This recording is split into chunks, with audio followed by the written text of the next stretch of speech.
भारत की जानिब से कशीदा सूरत हाल के बावजूद करतारपुर राहदारी के जरिए सिखों की आमद का सिलसिला जारी है। भारत से 300 यात्री पाकिस्तान पहुंच गए हैं।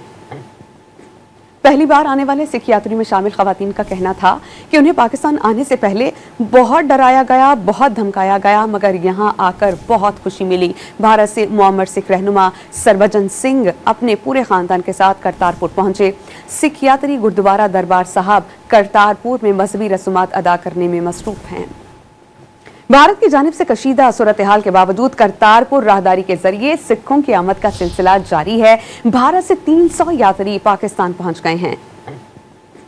पहली बार आने वाले सिख यात्रियों में शामिल खवातीन का कहना था कि उन्हें पाकिस्तान आने से पहले बहुत डराया गया, बहुत धमकाया गया, मगर यहां आकर बहुत खुशी मिली। भारत से मुअम्मर सिख रहनुमा सरवजन सिंह अपने पूरे खानदान के साथ करतारपुर पहुंचे। सिख यात्री गुरुद्वारा दरबार साहब करतारपुर में मजहबी रसूमात अदा करने में मसरूफ हैं।